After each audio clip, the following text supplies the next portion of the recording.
Welcome back to N's NotebookLM. Today, we're diving into a really profound idea from Gabriel Roth, that the fastest way to still the mind isn't to sit still, it's to move the body. And we'll be using her amazing book, Maps to Ecstasy, as our guide. And this right here, this single sentence is really the heart of her entire philosophy. It's such a powerful claim, right? That our healing journey doesn't begin up here in our heads, with all that endless chatter and analysis. Nope. It begins in our feet, in the simple, honest wisdom of our bodies.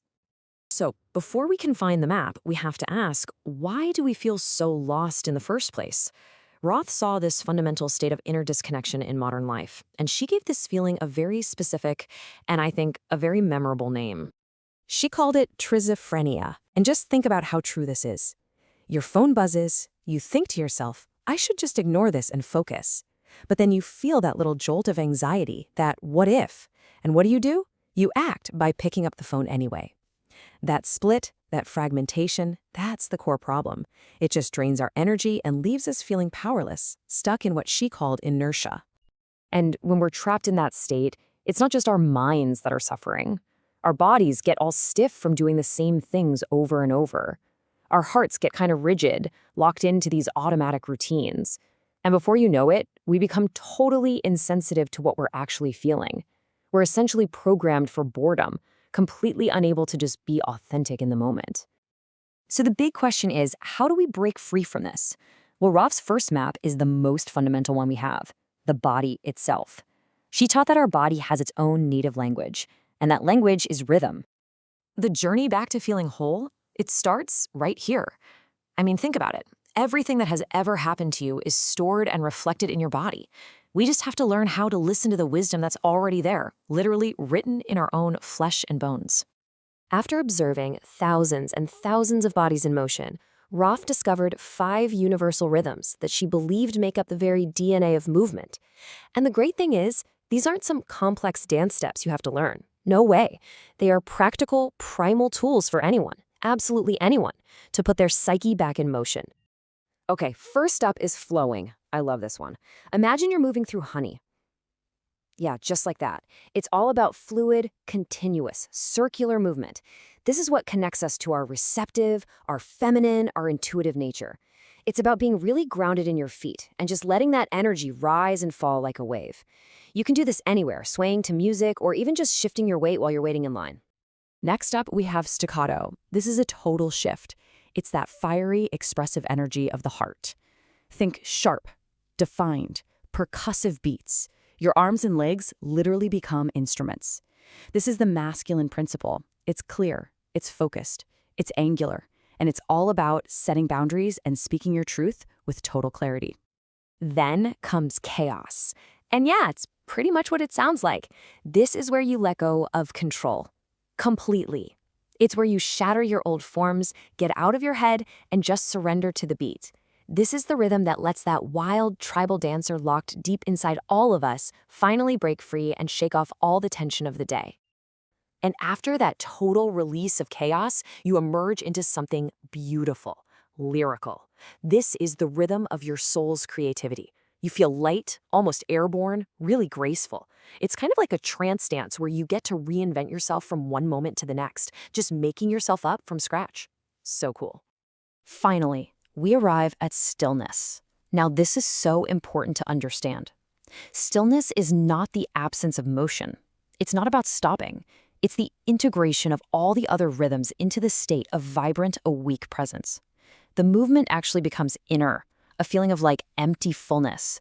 You are the dance, and the dance has just disappeared into you. And here's the thing. These rhythms, they aren't just for the dance floor, not at all. They're the hidden patterns of our entire lives. Think about a creative project, right?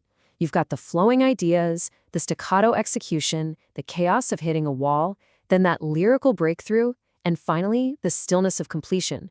Once you see it, they're everywhere. Okay, so once the body is free, something amazing happens. The heart inevitably starts to open up. So this next map guides us through our emotional landscape, helping us discover the true, authentic self that's kind of buried underneath our everyday personality. See, Roth taught that emotions are just energy in motion. That's it. So there are no negative ones. Fear, It's there to protect us. Anger, it defends our boundaries. Sadness helps us release our attachments.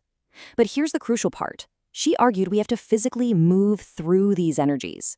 Literally stomp out our anger, tremble with our fear, because that's how we authentically access the joy that uplifts and the compassion that unites.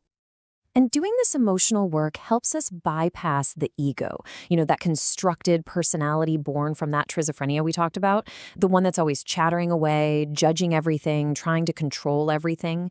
The real goal here is to connect with the soul, our creative, magical, and authentic true self that is always right here, present in the moment. And here's why this works so well. The ego simply cannot handle the spontaneous, authentic, unpredictable movement of the soul. It just can't keep up. And that's why dance is such a direct and powerful tool for liberation. It literally bypasses our controlling personality and just lets our true self pour right out.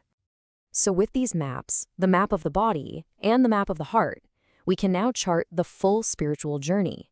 We're talking about a path that leads us from a state of being stuck and unconscious all the way to being fully, vibrantly alive. But let's be really clear about the destination here. Roth's idea of ecstasy, it isn't some fleeting high.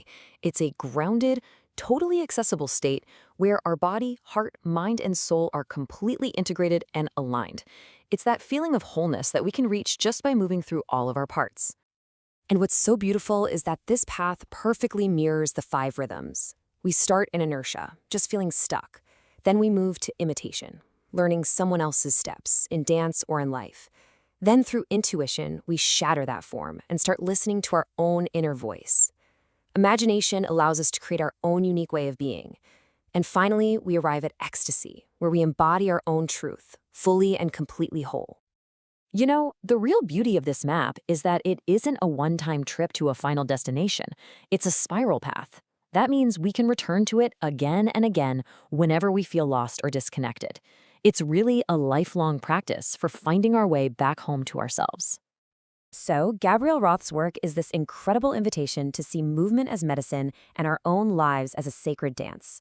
And it leaves us with this one vital question to ponder. Where are you on your dancing path?